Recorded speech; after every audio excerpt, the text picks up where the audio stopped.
Donc, comme on vous l'a dit, la Fondation Becales comporte deux parties, une partie cardiologique et une partie hématologique. Et nous allons passer maintenant à la partie hématologique avec le crédit de recherche de la Fondation Becales en hématologie qui a été attribué au docteur Luc Willems. Et c'est le professeur Dominique Bron, membre titulaire, qui était président du jury et qui va nous en parler.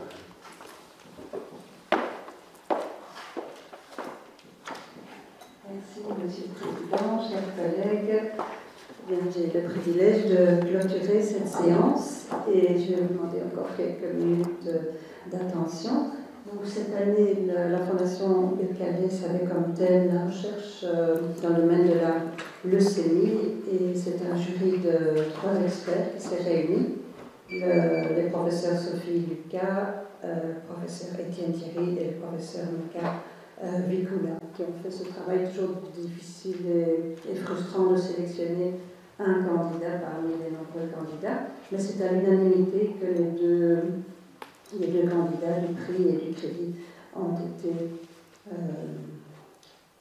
reconnus. Et donc j'en profite déjà pour les féliciter pour ce prix. Donc je commencerai par le crédit de recherche qui est d'un montant de 25 000 € octroyé par la Fondation, qui cette année a été octroyé au professeur Willems avec un projet qui s'intitule How Retroviral Ribonucleic Acid Can Induce Adult T-Cell Leukemia Without Inducing an Immune Response.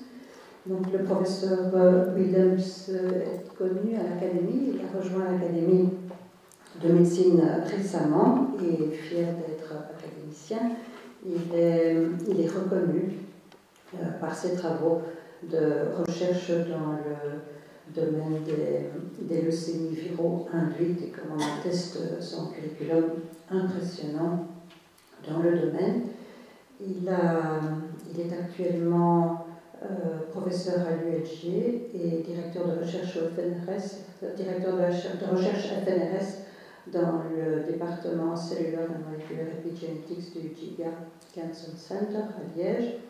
Et il a reçu dans le cadre de ses travaux un prix parmi d'autres, mais qui est un prix important, le HTLV Retroviral Award, pour la reconnaissance de son modèle du virus de la leucémie bovine, qui est en fait un modèle in vitro, mais qui nous a permis d'étudier de manière très spécifique les mécanismes par lesquels les virus peuvent induire des leucémies et souvent des leucémies redoutables. Donc je vais l'appeler au podium pour présenter ces résultats. Et au nom de la Fondation Becales et de l'Académie, nos félicitations. Merci. Donc effectivement, je m'intéresse depuis quelques temps maintenant, depuis le millénaire précédent, à essayer de comprendre comment des rétrovirus peuvent induire des leucémies. Et en fait, l'approche que nous avons utilisée, c'est de faire une recherche comparée en étudiant la leucémie induite par des virus chez l'homme et ainsi, en parallèle, par virologie comparée, la leucémie induite chez les animaux, dont le virus de la leucémie bovine. Donc les rétrovirus sont capables d'induire des leucémies, et en particulier la leucémie à cellules T de l'adulte pour laquelle il n'y a encore actuellement pas de traitement. Il y a à peu près 25 millions de personnes qui sont infectées dans le monde. Pourtant, c'est un virus dont on ne parle pas, au contraire du virus du sida. Et donc, il n'existe absolument aucun traitement ni de vaccin. Nous avons développé tout récemment un vaccin contre la leucose bovine, la leucémie bovine, que nous espérons pouvoir également appliquer chez l'homme. Alors, en tant que chercheur FNRS, je m'intéresse à comprendre. Et donc, il y a un mécanisme auquel je m'intéresse depuis de très nombreuses années et que je ne parviens toujours pas à comprendre. C'est-à-dire que lorsque un individu se fait infecter par un virus, ça se passe toujours par des cellules infectées par le virus. Donc le virus libre n'est très peu infectieux, ce sont des cellules infectées qui sont transmises par un transfert sanguin, par l'allaitement maternel, par voie sexuelle. Et au tout début de l'infection, il y a transmission du virus de la cellule infectée vers les cellules saines de l'individu, et ça se passe via l'expression de protéines virales et production de virions qui vont infecter les nouvelles cellules. Ceci se passe en général pendant une période relativement courte, qu'on appelle la période de séroconversion, et par la suite, pendant les années qui suivent, on ne détecte plus ces particules virales. Ce qu'on voit, par contre, c'est que ces cellules qui sont infectées sont capables de se répliquer. Donc le virus est intégré à l'intérieur de l'ADN des cellules infectées, ce sont des rétrovirus, qui s'intègrent dans la chromatine de la cellule infectée, et ces cellules vont se multiplier par mitose pour, en fin de compte, donner lieu à une leucémie.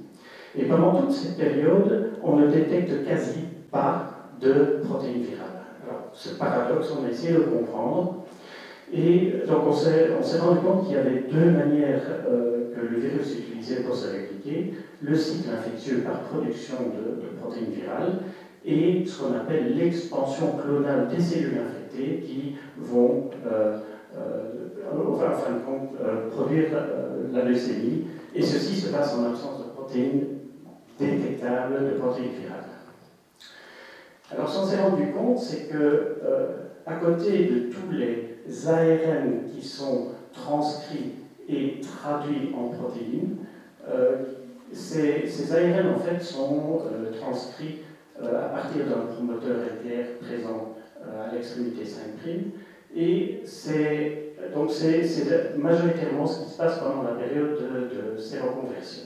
Ce qu'on voit après, c'est que cette transcription de sens disparaît, et on voit apparaître l'expression d'ARN non codants. Il y a notamment ces micro-ARN qui sont produits en très grande quantité et qui peuvent représenter jusqu'à la moitié des ARN circulant dans le sang, donc dans tout qu'on détecte dans le sérum. Donc on a étudié les mécanismes qui sont associés à ces micro-ARN, et le projet de recherche que j'ai proposé s'intéresse à essayer de comprendre comment fonctionne, quels sont les mécanismes associés à des ARN non codants qui sont transcrits sur le brin complémentaire du provirus. Alors, ce que nous avons publié l'année dernière, c'est que une des fonctions de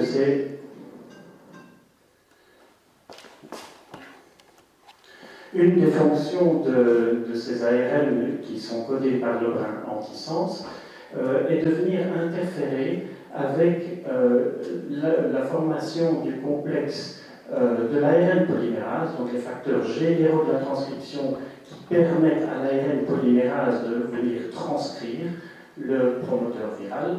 On s'est rendu compte que cet ARN antisens vient interagir avec le promoteur viral et vient empêcher ces facteurs généraux de la transcription d'interagir. Donc, c'est un des mécanismes via lesquels l'ARN antisens est capable d'inhiber le promoteur viral. Alors, dans le projet que nous avons proposé, ce qu'on veut faire, c'est essayer de voir si ces ARN antisens sont également capables de venir interférer avec l'expression d'autres gènes cellulaires, et nos données préliminaires montreraient qu'effectivement c'est le cas. On va perturber totalement le transcriptome des cellules infectées simplement par interaction de l'ARN antisens avec les promoteurs cellulaires. Ce qu'on s'est également rendu compte, c'est que cet ARN antisens interagit avec des mécanismes épigénétiques, notamment des méthyltransférases du complexe répresseur polycom 2, EZH2, qui normalement interagit avec un autre ARN non codant, et du fait de l'interaction de l'ARN antisens du virus HPV1, cette interaction ne peut plus avoir lieu. Donc ceci perturbe fondamentalement le profil épigénétique des cellules infectées, et c'est ce que nous désirons étudier. Donc en fait, ce que le modèle sur lequel nous travaillons maintenant a permis de montrer que lors du cycle infectieux, les cellules sont détruites par une réponse immunitaire très efficace des hôtes infectés, Seulement, lors de la période d'expansion clonale, il n'y a pas production de protéines virales et ces ARN anti-sens permettent d'échapper à l'obligation de produire des protéines virales et de se faire détruire par le système immunitaire. Voilà, je désire terminer en remerciant le jury et la Fondation Beccaris.